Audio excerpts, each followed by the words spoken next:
lu sendiri nih ke peserta didik tabok? Pernah kata ditabok pinter tuh supaya gua nggak ditabok gua harus bisa. Ayah udah terlalu banyak, abi umi terlalu islami, papa mama terlalu kaya, abah aja 100 sampai 150 juta. 100 sampai 150 juta.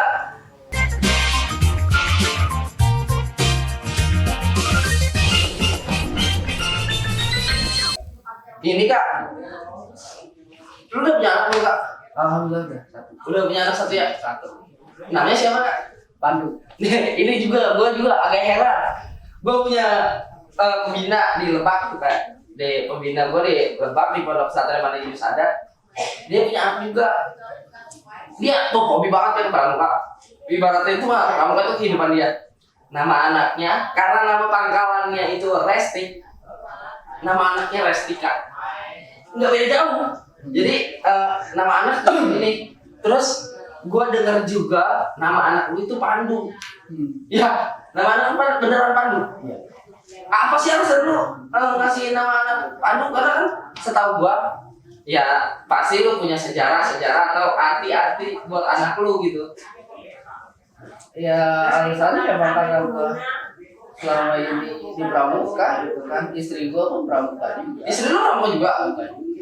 Ini ya anak didik pasti. Kan gua pembina yang berhasil. Berhasil? Bisa menikahi anak. Itu gue belum nemu. Kenapa alasannya bisa disebut bisa dinamain Pandu? Di itu aja sih gua seneng gitu kan, gua seneng. Pandu terus simpel namanya, katanya simpel Pandu supaya gampang dikenal orang. Namanya siapa? Pandu Ahmad Periasa. Oh, tapi ujung-ujungnya ada nama ini juga ya, nama istri sama orang. nama lu ya? Iya, Periansa. Ini menurut Kak Firman, ada nggak sih yang ngebedain? Karena lu kan pramuka zaman dulu ya. Dulu kan pramuka kan? Gua juga dulu pramuka, cuma gua sama lu duluan dulu pramukanya. Maksud gua apa sih yang ngebedain pramuka lu dulu sama pramuka yang sekarang? Dulu lu jadi peserta didik dan lu dibina sama orang. Sekarang lu membina peserta didik yang zamannya jauh banget. Apa emang lu harus bener-bener adaptasi dengan keadaan yang baru seperti ini, atau lu udah pernah ya lu mah bocah dari yang lu sebelum lu gua duluan yang ngelakuin atau kayak gimana? Perbedaan baru yang dulu sama yang sekarang. Kalau dulu kan gue ikut pramuka ya karena emang seneng gitu. Ikut aja, ikutan latihan setiap Sabtu dulu kan, setiap Sabtu latihan materi di kita dia. Kalau sekarang kan ada kayak lomba gitu. Jadi terus buat macu anak-anak tuh gampang gitu kan. Buat semangat itu banyak ada target yang harus dicapai. Enak dulu apa enak sekarang kalau banyak? Sama aja. Cuma kalau sekarang kan lebih ini ya, apa namanya, kita harus pakai teknologi juga ya. Sangat banyak yang pramuka yang harus menguasai teknologi. Iya. Gue takutnya gini kak, ini mah karena ketakutan gue ya. Gue ngerasa masih bawah dibanding lu. Banyak juga kan di sana yang pramuka yang sudah berumur tidak mampu menguasai teknologi. Ya itu. Jadi ke peserta didik untuk masuk dalam artian bikin pramuka tuh bikin jenuh.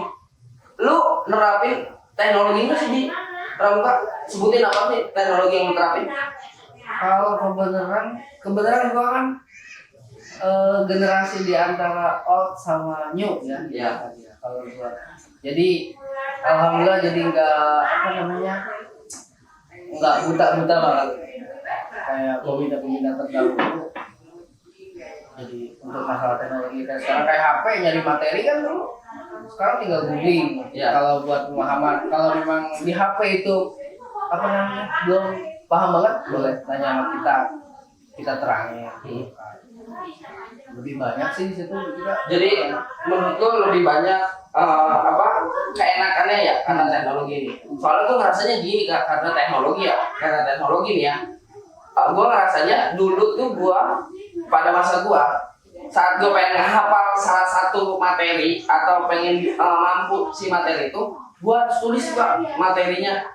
Jadi kan selain gue tulis pasti gue membaca, dan itu ya sedikit-sedikit nempel di kepala gitu Pak. Kalau yang zaman sekarang kan kayak pengen bisa materi itu tinggal di fotokopi, kita yang langsung baca. Jadi kita nggak mempraktekkan dulu gitu, dalam artian kita nggak nulis nggak apa. Kalau gue dulu kayak gitu Kak, soalnya pas dulu. Nah kalau yang sekarang gue ngerasa ruginya karena terlalu dipermudah. Ya memang harus dipermudah, harus menyesuaikan. Iya betul, kalau benar, kalau harus menyesuaikan itu emang benar. Gini, kalau kita harus ngikutin cara-cara dulu, ya nggak ada perubahan namanya. Tapi efektif caranya dulu, gua rasa. Kalau menurut gua sih masalah efektif enggaknya itu tergantung pada diri sendiri. Diri sendiri peserta didik atau pembina? Ya diri sendiri, maksud dalam artian gini, diri sendiri si peserta didik ini lebih enak yang mana gitu kan? Dia lebih nyaman yang mana? Berarti lu pakai dua metode itu, yang dulu dan yang sekarang lu pakai keduanya? Iya. Lu combine itu? Combine. Jadi jangan yang dulu jangan ditinggalin banyak gitu kan. Yang baru harus kita aplikasi. Ya pokoknya lu nyamannya di mana gitu. Ya. Harus di aplikasikan, dinikmatin lah. Pokoknya Benar. pramuka kan apa sih pramuka? Pramuka kan permainan untuk bersenang-senang kok. Gitu. Iya, pramuka itu menurutku permainan. Iya, orang buat main kok senang-senang kok. Bukan buat apa-apa.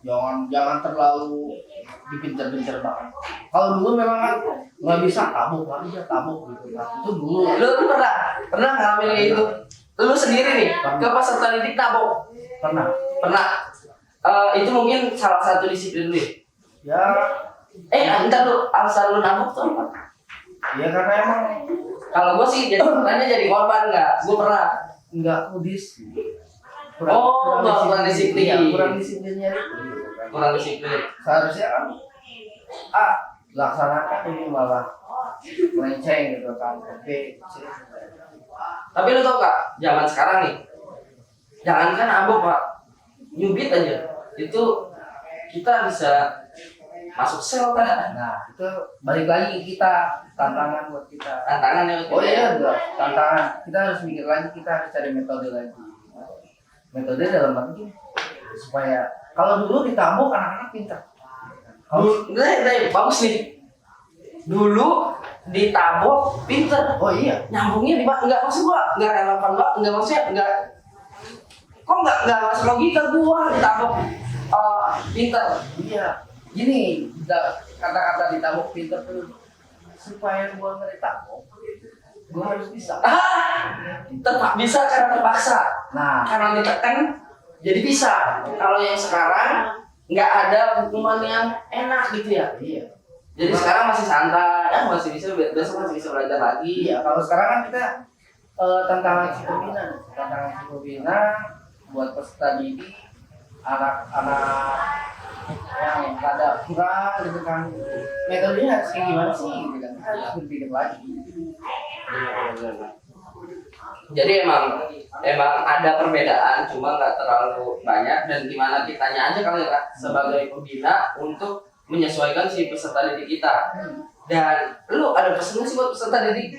Punya apa nih? Lu peserta didik biar dia menerima si pembinanya yang kurang di teknologi, terus yang mungkin masih keras. Kan sekarang gini Kak, gua mah bingungnya. Kita marahin anak-anaknya lapor ke mamahnya, ke bapaknya datang ke sekolahan nyari-nyari kita, padahal mah ya kita cuma marahin doang, enggak maksudnya enggak ya, dalam arti enggak ada kontak fisik lah ya, enggak ada kontak fisik, tapi dia ya segitunya dengan alasan saya aja orang tuanya enggak pernah marah-marah sama anak saya, situ siapa, cuma pembina pramuka marah-marahin saya, itu gimana sih Kak? Menurut lu? Kalau gue sih ya, kalau sekarang ya, kalau dulu emang sering ngomel-ngomel. Kalau sekarang gue nggak pernah marah-marah ke anak-anak atau kayak gimana, gitu kan. Cuma emang kita harus komunikasi sama anak-anak, gitu kan. Jangan ada jarak. Kalau dulu kan gimana sih pembina gini kan, sama anak-anak tuh pengen dihormatin banget atau kayak gimana? Karena kita jangan ada jarak gitu kan. Orang Jadi kayak kakak adik ya? kan bukan kakak adik. Iya kayak kakak adik berarti ya. Sistem among betul. Sistem among gitu kan. Itu dipakai gitu. Iya lo nerapin banget berarti itu sistemnya. Jadi ketika nggak usah marah kita diem aja, anak-anak paham. Tapi marah gitu kan. Perhatian yang kayak gitu. Oh jadi ada dampaknya juga ya saat kita udah dalam artian udah dekat sama anak, jadi dia juga punya batin, maksudnya sefrekuensi. Iya. Saat kita lagi bad mood, dia juga ngerti. Saat kita lagi ini lagi seneng nih, kita juga harus seneng gitu. Iya. Sefrekuensi ya. Pasti paham. Selama ini ya di SMP 1 lagi begitu sih, gitu kan. Ketika kita nggak harus marah, kita diam aja. Kita diam liatin. Karena anak itu pasti paham. Jangan macam-macam kita katakan. Gua masih ini masih penasaran sih sebenarnya. Mungkin juga buat memotivasi adik-adik di sana yang pengen punya usaha travel. Lu bisa nggak sebutin pemasukan lu dalam 1 tahun itu berapa? Pemasukan ya 1 tahun masuk sekitar 100 sampai 150 juta. 100 sampai 150 juta. Itu benar-benar berawal dari pramuka, disiplin, lu nyiptain bisnis, bisa menghasilkan 100 sampai 150 juta. Gila juga ya. Iya. Di pramuka gue dapat banyak. Di pramuka dapat banyak teman, dapat banyak saudara, dapat banyak link gitu kan. Yang tadinya gue nggak kenal siapa gitu kan. Ketika berbaur di pramuka, ternyata teman-teman banyak orang-orang hebat gitu kan. Ada yang punya ini, ada yang tugas di sini gitu kan. Jadi kita punya link banyak. Oh, jadi lu pemasarannya secara dari garis pembina pramuka yang lu kenal. Berarti benar-benar berpengaruh Kak si pramuka itu. Dalam artian ya mungkin ya Kak, kalau misalkan lu nggak kenal si pembina pramuka yang hebat itu, yang maksudnya punya andil di gugus depan atau di sekolahnya, mungkin lu nggak bisa sebesar ini ya. Ya, bisa dikatakan begitu. Kita punya kenalan di sekolah ini gitu kan. Lu usaha apa travel ini? Ntar masukin ke gue, coba siapa tahu gue bisa bantu gitu kan. Masuk ternyata bisa deal, alhamdulillah. Iya. Karena link terus komunikasi kita harus bagus juga sama. Lu di pramuka diajarin komunikasi emang? Kalau komunikasi ya secara nggak langsung ya kita belajar. Secara nggak langsung sih ya. Iya. Jelas ya. Karena juga banyak nih Pak yang maksudnya adik-adik kita yang masih malu gitu kalau misalkan saat nanya, misalkan saya nih nggak ada yang pelantikan, saya ngedatengin Kak Firman, yang mereka nggak tahu Kak Firman itu siapa. Cuma mereka malu mau nanya, padahal gondok nih di hati pengen ditanyain, kok bisa ya, kok bisa begini, kok bisa begini, cuma dia malu. Gitu. Lu ada ini nggak sih saran biar si anak itu komunikasinya jago atau bisa minimal berani lah? Kalau gue sih apa ya? Walaupun gue di penggalang gitu kan, ada beberapa item di penegak itu yang gue aplikasiin gitu kan. Ketika mau ngadain apa-apa, udah lu izin sendiri gitu kan.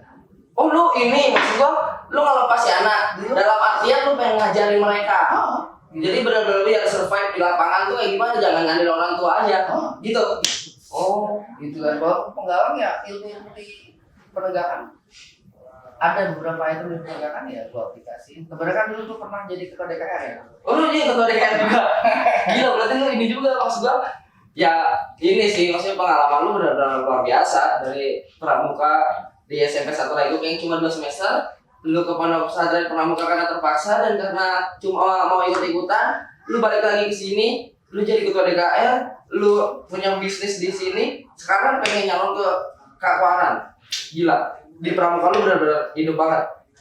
Mungkin nggak semua orang kayak lu Kak, karena gini, gua nih yang rasanya, gua juga punya usaha yang nggak sebesar lu, cuma gua masih tetap pramuka kayak lu Kak. Lu ngerasa nggak sih? Lu sering banget ngeluarin kocek. Iya, maksudnya ngeluarin dolar lu demi pramuka. Kalau itu ya masa diomong lah. Karena pramuka nggak bisa menghasilkan uang ya kak. Jangan Salah sih ya kalau misalkan orang maksudnya gue pengen ikut pramuka biar dapat duit banyak kayak Oh, si enggak. itu. Oh, enggak gitu ya. Oh ini si Pandu nih ya. Sini Pandu duduk. Pandu sini duduk. ini Sini duduk. Ini namanya Pandu ya. Ini namanya Nih Pandu calon pramuka kayak abahnya. Dia Kak Bima tuh di keluarganya dipanggil abah. Ya. karena ayah udah terlalu banyak, abi umi terlalu islami, papa mama terlalu kaya, abah aja. Abah ya. Jadi abah itu udah paling top ya. Iya, abah. Ini anak lu mau dipaksa di pramuka atau dibebasin aja? Terserah. Terserah kalau anaknya nggak mau pramuka gimana? Saya lo nama Pandunya. Nggak apa-apa. Nggak apa-apa ya. Ikutin Dia aja. udah ada jiwa bisnis sih anak kecil gini. Belum. Hah? Tapi masih ada 3 tahun. keunikan gitu ya. Paling dia lu cokokin bis gitu ya. Iya. Sekarang Cokokin jalan-jalan. kalau lagi jemput bis sering ikut dia. Sering ikut ya. Jam subuh bangun. Wih. Pandu mau dada-dada nggak? Mau dada-dada nggak? Ya, Pandu main lagi sana. Oke. Kita balik lagi ya. Dadah Pandu. Kak, lu di pramuka udah lama banget. Di bisnis juga lu udah keren banget. Sekarang lagi pandemi kayak gini nih Kak. Tadi ke pramuka lu sangat berpengaruh ya, karena lu benar-benar off, karena lu benar-benar pengen taat sama pemerintah yang di rumah aja. Jadi biar si anak nggak kena sama si kopon gitu ya. Ke bisnis lu ngaruh sih? Ngaruh banget. Ngaruh banget ya. Ngaruh banget. Karena emang gua ngeliat sih di TV-TV itu yang paling terparah itu usaha travel. Ya, buat dunia pariwisata ngaruh banget. Hotel tutup, tempat wisata tutup, bis nggak boleh operasi, segala semuanya. Udah stuck. Terus lu ngejalanin kehidupan ini gimana kalau misalkan dalam artian nggak ada pemasukan ya kalau nggak? Ya nggak ada. Ya harus pintar-pintar cari selah gitu kan. Karena kayak sekarang kan udah gak Oh lu jualan telur juga? Jualan telur. Oh iya, dia punya telur yang kuningnya isinya 2. Gue sering lihat di status WA-nya, gue bingung, kok bisa? Di pelajaran juga kan sebenarnya. Kok bisa sih telur itu isinya 2? Ada apanya sih? Kalau isi 2 itu gua kan nanya sama pihak ternaknya. Iya. Kok bisa sih itu kuningnya sampai 2? Ternyata dia jelasin ayam yang seharusnya bertelur sehari 1 kali gitu kan, itu 2 hari sekali. 1 kali. Gitu. Iya. Akhirnya kuningnya jadi 2 gitu sih. Oh berarti itu mah nggak dibuat-buat ya? Nggak. Maksudnya dalam artian nggak ada unsur kimia di dalam telur itu. Nggak ada. Jadi benar-benar alami karena harusnya si ayam kalau sehari sekali keluar telur, sekarang mandek jadi 2 hari sekali, jadi telurnya tetap ada 2. Jadi natural. Natural ya. Berarti benar-benar ngerugiin banget sih Kak. Ya semoga aja sih pandemi ini segera selesai, kita bisa aktivitas nyaman kan, usaha lancar, ibadah juga enak. Ya pramuka kita berjalan secara lancar ya. Lu di Kuartir Ranting udah berapa lama? Kuartir Ranting gua aktif mulai klub itu mulai di 2010. 2010. Berarti udah 12 tahun lu di Kuartir Ranting. Enggak kan dulu kan masuk DKR. Oh di DKR dulu. DKR. Ya, DKR kan masuk dalam Kuartir Ranting, Bos. Terus ya DKR terus masuk unsur DKR, terus jadi ketua DKR. Setelah itu masuk unsur andalan, Lu andalan apa? penggalang. Oh, kan ada penggalang juga ya? Kemudian KML-nya KML penggalang. Yang ini yang gue salutin sama lu Kak. Lu masih ngurusin KML. Padahal pemasukan lu udah 100 sampai 150 juta. Padahal ya menurut gua KML ngapain sih lu? KML segala. Lu ada niatan mau ke KPD? Ada. Oh, ada. Kemarin sebenarnya pas lagi murah-murah 1,8 ya dulu. Iya. Kemarin bulan kemarin Februari ya. Sempat mau ikut tuh di Kuarda kan ya. Iya. Iya. Oh, lu ikut KPD. Mau ikut KPD. Berarti udah siap jadi pelatih dong? bukan siap jadi pelatih sih. Apalagi lu ngaco, orang lu mau KPD pasti ya itu untuk pelatih. Gue kan niatnya nyari ilmu lagi gitu kan ya. Karena kan pramuka itu nggak ada batasnya. Betul. Nggak ada batasnya, terus cari ilmu pun nggak ada batasnya. Karena ilmu pramuka banyak. Iya sih, kalau misalkan emang ilmu pramuka pasti banyak banget yang harus digali. Cuma yang gue aneh, ya lu kan pembina gugus depan, apa nggak cukup sampai kayak doang? Ya kalau misalnya emang lu KPD sih gue nggak larang juga, ya bagus. Maksudnya gue punya pelatih yang sekeren lu, pemikirannya juga, maksudnya modern, nggak gitu-gitu aja ya gue seneng. Ya pengen aktif gitu kan di Pusdik pengen aktif. Emang selama ini lu nggak ada di jajaran keluarga cabang? Gua Nggak masuk lu? Oh, nggak masuk, kirain gua ya lu juga masuk sana. cuma sebatas andalan kan. Mentok di andalan ranting ya. Coba kalau lu pembina gudeg, satu lagi doang apa ada yang lain nih? Sebelum satu legap tuh dulu di SD Caringin 3. SD Caringin 3. SD Caringin 3. Cuma sekarang udah enggak? Udah enggak, karena kan gua waktu itu alumni juga gitu kan. Ya itu SD, alumni SD lu. Hmm. Maksudnya lu SD di situ gitu. Ya SD-nya di situ, aplikasi ini cuma memang agak kurang support ya. Oh, kurang support. Kurang support. Siapa nih? Dari pihak sekolah. Pihak sekolah. Berarti keseluruhan. Ya, pokoknya banyak unsur yang kurang support gitu kan. Dari sekolah, cuma beberapa guru yang support buat pramuka aktif di SD itu. Ya males akhirnya. Menurut lu nih Kak, kenapa ya masih ada orang atau suatu lembaga atau pimpinan yang gak support sama pramuka? Karena menurut gue sih pramuka bagus loh, cuma kok gak disupport? Masih pertanyaan juga. Oh lu gak tahu tuh ya? Masih pertanyaan juga, karena memang sebenarnya petinggi sekarang banyak sebenarnya basicnya dari pramuka. Jelas. Orang lapangan.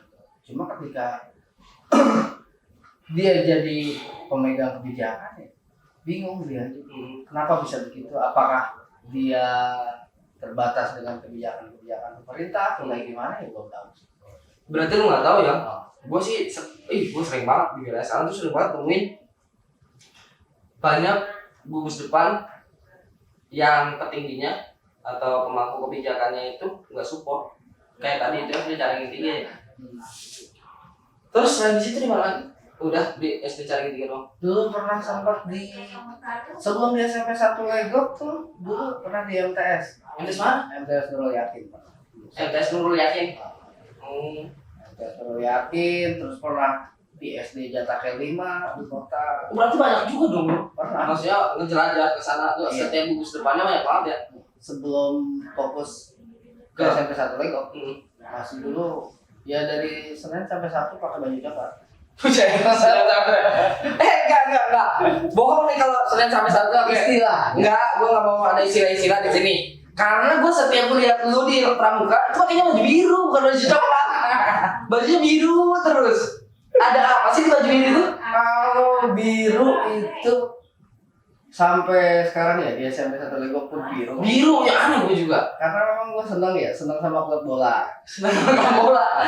Oh lu seneng sama bola dilimpahin kanan diri lu yang itu. Oh iya harus biru. Harus biru ya. Harus biru. Di situ egois sedikit dikeluarin. Oh, padahal banyak tuh. Dan satu lagi kalau Lukas saya nggak mau biru, saya malah katanya saya pengennya hitam kuning aja kayak SD sono gitu. Banyak sebenarnya. Ya, tapi lama kelamaan mereka cocok kok gitu. Jadi kebanggaan sendiri Kak, karena punya ciri khas. Terus kan biru itu kan lambang apa namanya? Warna kesukaan Nabi kan. Betul. Kesukaan Nabi. Hitam kan keilmuan. Iya. Gitu. Jadi kan bagus. Biru Iya. hitam. Iya, lo alibinya bisa aja ya. Buat biar bikin anak didik lo tetap nyaman Oh, iya. kasih biru itu. Tapi emang bener Kak, gue kalau misalkan lihat biru, pasti gue, pandangan gue itu pasti SMP 1 Legok. Karena udah melekat gitu Kak, di Kabupaten Tangerang tuh, maksudnya yang sering-sering ikutin kegiatan, kalau udah biru aja pasti SMP 1 Legok. Tapi Ya. sekarang udah banyak. Udah banyak ya sekarang. Ya karena mungkin ngelihat biru itu bagus kak. Tadi tuh lu ngasih filosofinya biru itu bagus. Filosofinya itu. Jadi anak-anak menikmati. Iya. Kak, ini nih kak, kan lu tadi nggak masuk ke andalan cabang atau di staf kuartir cabang atau di anggota kuartir cabang. Gue pengen tanya kak, lu punya keresahan apa sih yang mau lu ungkapin nih ke pemangku jabatan sekarang, baik di kuartir Anting Legok, ini bukan cuma cabang ya. Jadi pertama lu harus jelasin nih, lu keresahan lu apa sama kuartir Anting Legok, sama keresahan lu buat pemangku jabatan yang ada di kuartir cabang Kabupaten Tangerang. Karena mungkin karena ini buat gue ke YouTube kan, mungkin nanti dia karena kita susah pengen ngomong ke mereka, siapa tahu dengan ini mereka melihat, mereka mendengar keluh kesah kita, mereka bisa berpikir dan mungkin bisa jadi mengaplikasikannya. Lu ada gak sih keresahan sama kuartir Anting Legok atau kuartir cabang Kabupaten Tangerang? Ya ada pastinya. Pasti ada ya. Karena emang setiap lembaga punya kekurangan dan kelebihan ya. Kalau di kuartir Anting Legok, kuartir Anting Legok, ya pengurusnya kalau diperhatiin ya, apa namanya, SK itu dia cuma ngebutin SK apa? SK kuartir Anting. Cuma membutuhkan SK kuartir Ya Anting. kalau buat teman-teman yang PNS gitu, karena kan ada poin. Iya. Gitu. Jadi dia tercantum namanya di SK kuartir Anting gitu kan, kerjanya nggak ada. Oh, lu ngeluh karena yang ada di kuartir Anting itu banyak yang numpang nama, Ya. kagak kerja. Oh, banyak juga yang kayak gitu kak. Kerjanya nggak ada. Terus, apa namanya, ketika event pun ya dia lebih banyak memikirin pangkalan masing-masing. Oh, padahal dia masuk ke jajaran panitia kegiatan tersebut. Padahal masuk jajaran panitia, dia udah ikut rapat ya. Ketika hari H pelaksanaan lebih banyak di pangkalan masing-masing. Ini gua pernah diundang jadi juri di kuartir Anting Legok tuh LT. Kalau gua penglihatan gua sih bagus kan itu. Maksudnya kegiatannya berjalan secara lancar, panitianya kompak. Apa mungkin di balik itu semua ada maksudnya gini, kegiatan itu lancar karena orang-orang yang kerja tadi. Ya. Jadi yang nggak kerja mah gue nggak tahu. Bisa dihitung dengan jari orang-orang yang kerja. Oh berarti orang-orang yang mereka ngerasanya gini kali kak. Lah udah ada si Firman ini yang udah kerja, udah ada si ini, udah ada si ini, pasti jalan ini mah kegiatan gitu. Tapi kan nggak ngandelin gitu kak. Tapi kan nggak begitu. Kayak bikin coupling kan udah ada job desk-nya masing-masing gitu kan. Tapi harus lulu juga itu. Kalau bikin coupling gitu kan, ya orangnya itu lagi. Kasihan kayak di Legok itu nggak jauh dari Kak Dedi, Kak Usin, Kak Budi, Ayani, ya baik-baik gitu. Dengan Kak Warannya sekarang, Kak Waran sampai bikin coupling. Kak Waran bikin coupling. Kak Waran. Tapi keren loh kak. Jarang ada. Maksudnya kebenaran ini maksudnya Warannya udah maaf ya tua atau masih sepantaran dulu? Enggak, Kak Waran udah umur sekitar 40-an. Ya tapi masih muda lah. Muda, cuma semangatnya masih tinggi. Semangatnya keren. Emang agak gila juga Kak Waran. Cuma gue salut tuh Kak Waran bikin coupling. Iya, Itu keren banget. Dia banyak apa namanya, begadang juga gitu kan, nongkrong segala macam. Paling ya orangnya aja itu Gomri kan Ya. gitu kan di Lego. Cuma banyak orang-orang yang pengen nama dia apa ya, selalu keluh kesah sama Ranting gitu kan, sama Kuara. Ranting kok kayak gini banyak kritik, tapi ketika dimasukin gitu kan, dimasukin dalam satu kepanitiaan atau gimana, dia nggak kerja gitu. Oh jadi percuma. iya. Gitu. Itu sih keresahannya itu. Terus jangan inilah di apa, ketika memang ada event apa di suatu kuartir kayak Lego punya Jamrana, Jamur dan Raimuna gitu kan, mengalah sama penegak. Ketika event jangan dijadiin ajang bisnis, jangan nyari keuntungan event lah. Emang kan gue bilang kak tadi, pramuka tuh nggak bakal bisa dijadiin bisnis. Iya, Pramuka tuh nggak akan bisa menghasilkan uang. Tapi itu yang bikin pecah nantinya, karena Iya. memang ada beberapa oknum nggak gitu kan bisa dikatakan. Itu yang bikin Benar. itu yang bikin rusak organisasi. Yang tadinya orang mau support dia, Iya. karena ada ini jadi malas itu dikhawatir nanti. Iya. Dikhawatir cabang pun begitu menurut gua. Ya kalau menurut pandangan gua ya ada gitu kan ya beberapa oknum yang ambil kesempatan gitu, ambil profit ketika itu. Betul. Kayak Jamnas ini gua masih tanda kutip Jamnas Jambore nasional nih, Jambore yang nasional kemarin. gitu kan ya. Ya. Kayak disebut gitu. Sebenarnya ada anggarannya nggak sih? Tepuk pramuka.